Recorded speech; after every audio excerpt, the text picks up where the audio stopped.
Hello, precious treasures. I haven't made one of these in a little while, and all of a sudden, one of the things I want to talk about and have wanted to talk about it was rolling around again. And my fingers are tired. I've had to type quite a bit for James's World and to express because we can't speak on the phone because of the long distance and the hour. So I've been tested to clarify all levels of that in typed mode, and my fingers are very tired. And then this morning kind of express some things to inspire others to understand there's something else out there besides their immediate world, uh, to maybe have a different mindset for this preparing, which really I feel doesn't need to be looked at as preparing for something to go wrong so much as preparing because that's what we do for a foundation. Even on Maslow's theory, you have to have your basics: food, water, shelter.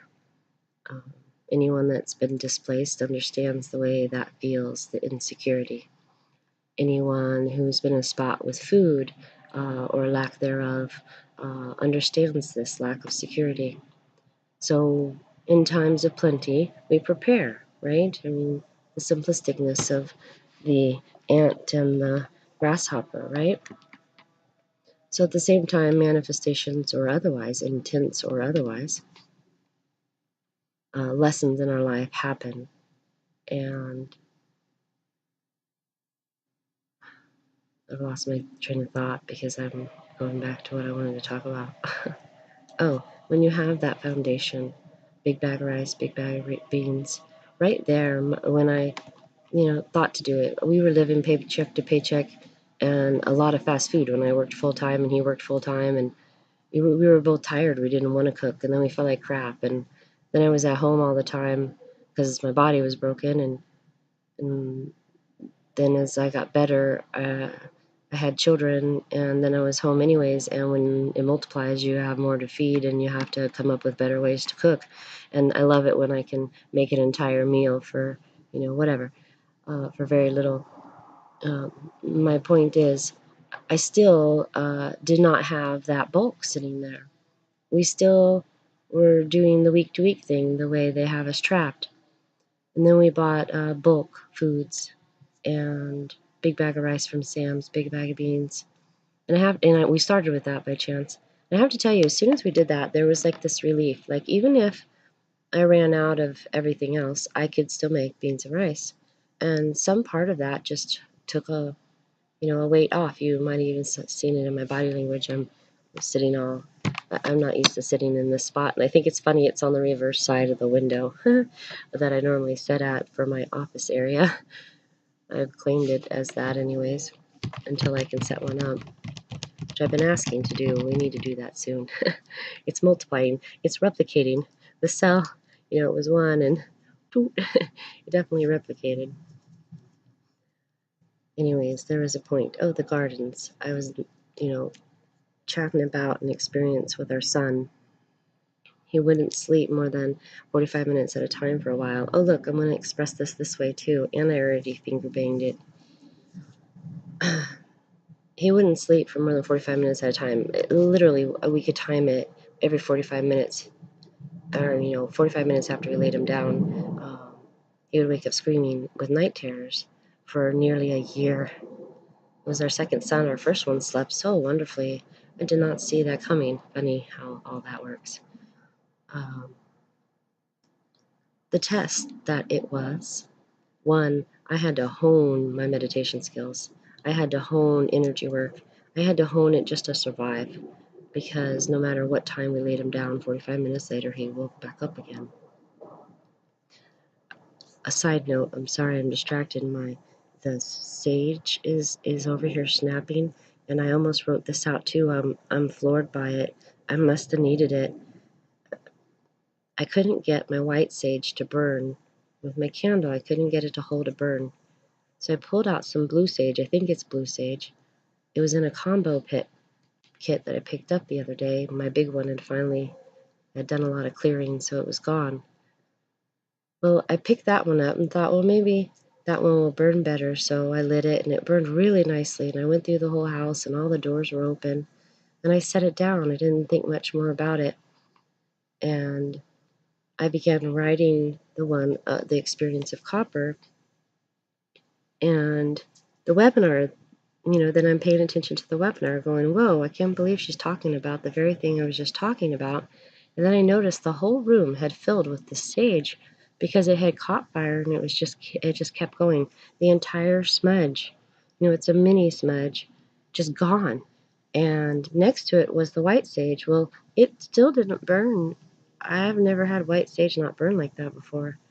It burned like in the middle, and so it's mixing all in the air. It smelled wonderful, but I realized, wow, it's collecting. So opened everything up again. I had already done this on a lighter level with it. So I took it downstairs, every room. I mean, how nice. There was no effort. Hadn't my feathers going. Set it outside and just sat here with it and absorbed it all more, thinking, wow, if it's burning like this, I must really need this right now to cleanse out all the rest of whatever is hanging. And took the moment to just be with while this webinar is going on, right? And she's saying all these things that are just boom, boom, of course, synchronicity, like everything I needed to hear right when I needed to hear it, motivated me to where I want to just go, empty out an entire space and set up my easel and just start doing. I saved old doors. How ironic. Somebody was doing a kitchen remodel. My husband thought I was nuts. I wanted to go buy them from her. She, $10 a piece, $5 a piece, whatever that was. They're solid wood.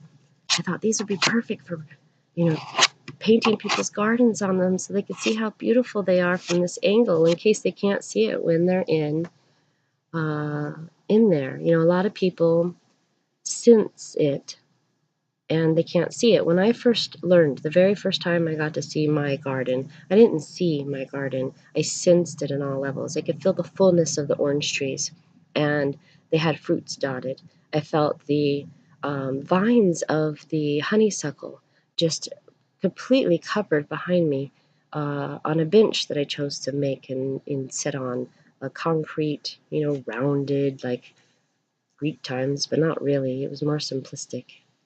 Anyways, I could smell the jasmine that was in, pots and these gorgeous pots on either side. And I could just smell the jasmine coming in. And my teacher that taught me all of these things was describing what I was sensing, but I couldn't see it.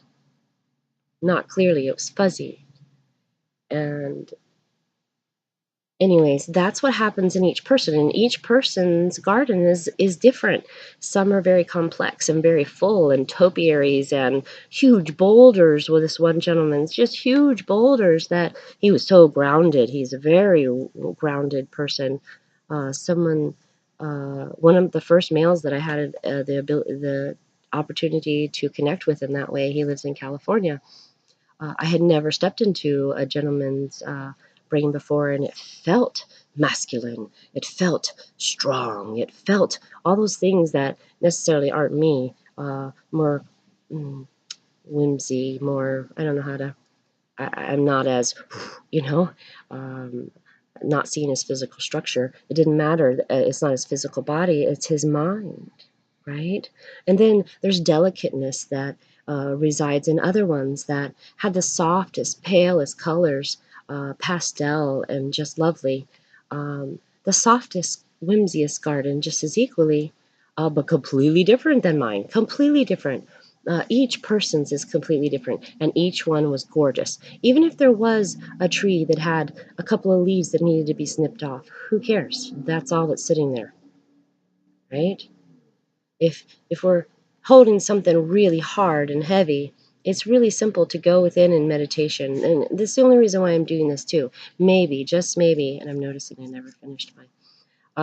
Maybe, just maybe, um, all it takes is a visual for you to be inspired to just get quiet and go within you and open your own door and walk into your own garden and appreciate the beautiful that it is.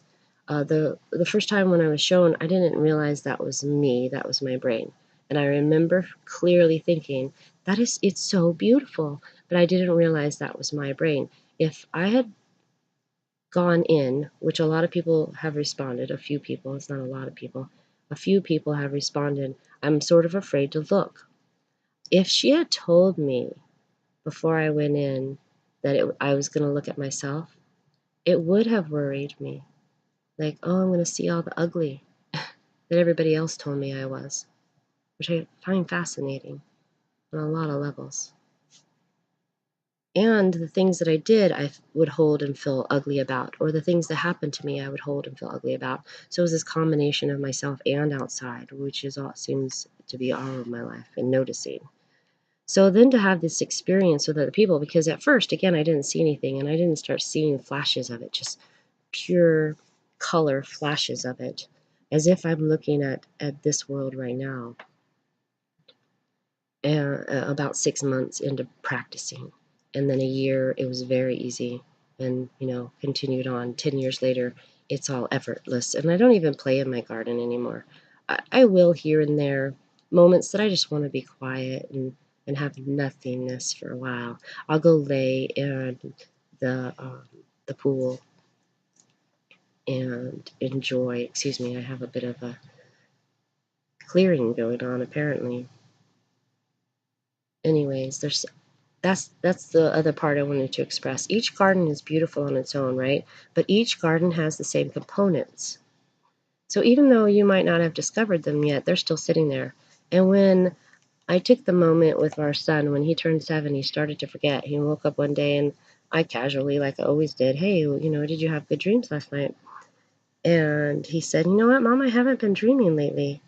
I've forgotten my dreams. And I realized, wow, he's 7. He's, waking up to this world. Well, I got to remind him right away, So we did that step to remind him. He blew me away. Just, I couldn't have even known that the amazingness that was innocently already there in all of us since birth would be shown to me in that manner.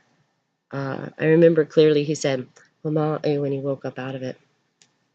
And that was the one, too, where he saw the homeless guy. And I have a writing on it. Oh, God, I'm kind of tired of. He woke up out of it and he says, I asked him, how was that? And he goes, oh, that was great, Mom. But you know what? This is how I do it. It cracked me up. He was the one that told me about the wheat field. I had never seen the wheat field. I never looked for it. I had never explored, I have to admit, past what she showed me. And more importantly, I continued to go into the cave for the void. And that's where I played because I had a lot of answers that needed answered and continued to get every answer I needed. So I never really played in the wheat field. But he was telling me instead of walking and strolling and chilling because he didn't need to, I did when she first showed me.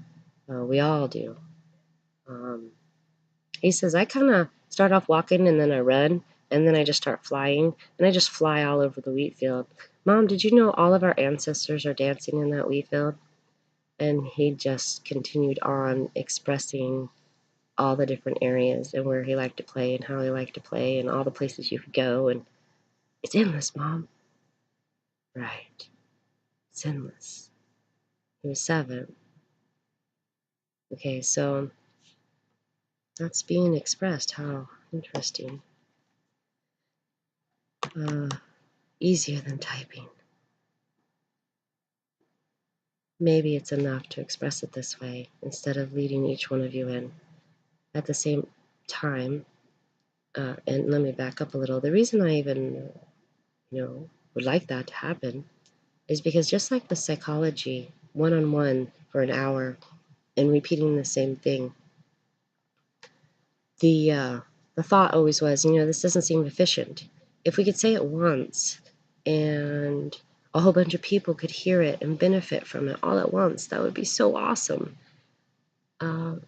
And then it would free up a whole lot of time instead of over and over. And a lot of times with those cycles of those kind of appointments, one, I always thought, an hour's not long enough. When I get in practice, ironic, I never did. I don't even want to go that direction anymore. I can show you something so much better. They want you on that cycle so that you keep coming back once a week for an hour and paying them nicely. That's not the goal. The goal is to heal The goal is to see how powerful you are so that you can go inward and heal. Cognitive therapy is good. It gets you talking about it. The problem is, then we keep talking about the same problem, so we keep getting the same thing, so we keep talking about the same problem, so we get the same thing, and over and over again. So instead, if we can go inward and we really just face each thing, and we love ourselves, and we hang out in that garden, and we just love ourselves for a while, it completely changes everything. And from where I was when I met my friend Sandy 10 years ago to where I am now is completely different. And I do know with all this exponential growth that anyone else that starts this journey is going to get there faster. Not that I'm encouraging you to hurry. We all have to take our time. I'm not encouraging that. At the same time, it might not take you 10 years. I had a whole lot of layers to take care of. All my dimensions needed to be cleared out, including from a whole bunch of ancestral stuff, right? A lot of us do. It's not just all ours, it's in our DNA. So, right now, a whole bunch of people are just starting to clear. It's very important that those of us that had the harder road with nobody there to kind of guide, and I did have my teacher there, I don't want to sound that way, but she could only show me the doors. I still had to do the work. And often I would call and I would express to her, this experience or that, and she'd bounce stories and we'd, bounce things. That was awesome to not be alone completely. But honestly, all of the work is done inward and alone. There's no one that can do it for us.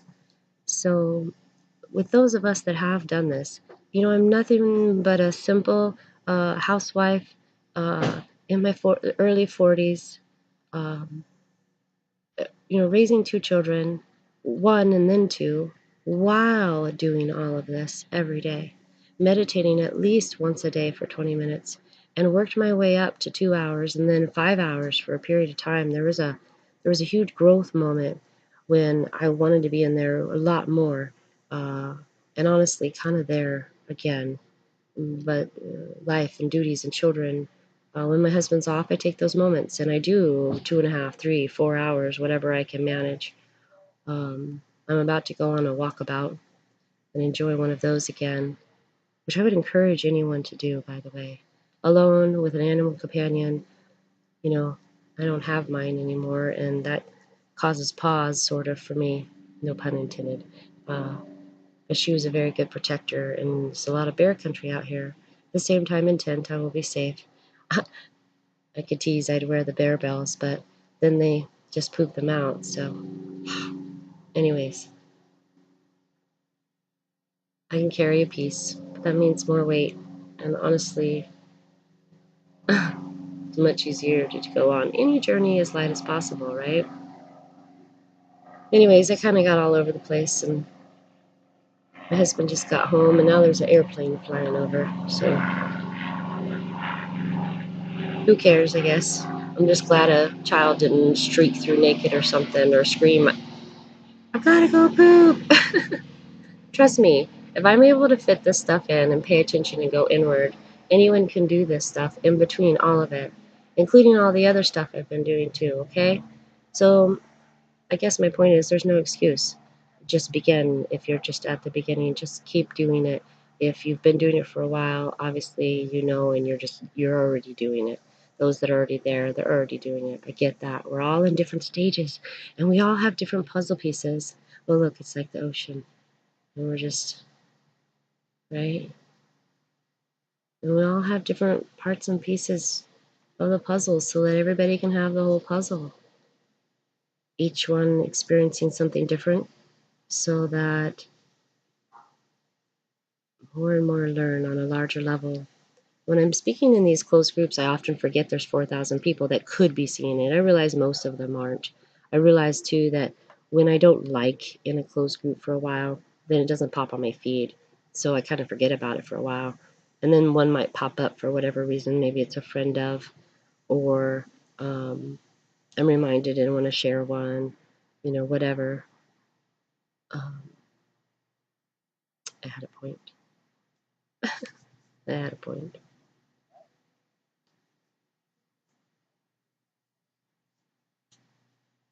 I don't remember what the point is. Doesn't matter. I'm fitting it all in. And actually, this part is actually really fun. And my friend Andrea keeps coming over, and we're just chatting away about it all like we always do. And I realized, much like Daniel does, not that I'm trying to copy, I'm not, I swear to God. But I thought, you know what? I don't like to just talk myself. And, we bounce, and our brains run really fast, so we're bouncing off, and we might come back around to subjects, just the way women hen talk, whatever that is. So just being ourselves and videotaping it. I don't really like just talking I'd rather talk with and bounce ideas and, you know, I,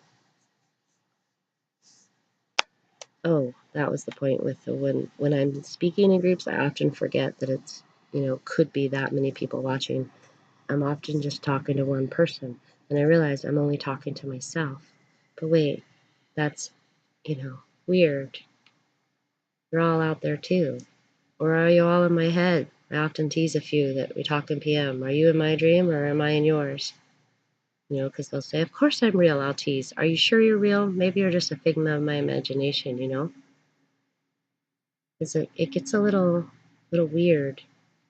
But truly, even me, talking on this video, as many people keep saying, and I understand what they're saying, and it must be hitting me really good to be even saying it too. Because truly, all of it's also to me. Anything that I share is also to me. But it's more important, it's sharing because maybe it inspires one more. Maybe it helps one more. Maybe it reminds one more. Maybe one more puzzle piece for their world. Why not take a moment? I'm tired of being silent about it all. It's nice to be able to talk to people that do understand, and are like and understand and open, and as opposed to only the judges. Notice I caught myself doing it the other day. I won't share this experience that popped up. I still didn't share that particular experience, but then I realized, you know what? I'm going to share a couple of them because maybe it will help. Maybe it will help just even one more to just realize, wow, okay. And more importantly, that you have this possibility too, if you even want it. Truthfully, at any time. In fact, when I was younger, I remember screaming out loud. I was about 4. I don't want to see this. I don't want to see this. My mom told me to go back to bed.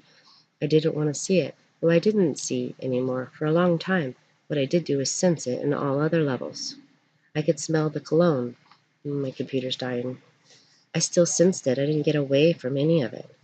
Okay, so then one day I remember this in a moment, and your actuator's going funny because it needs to be charged.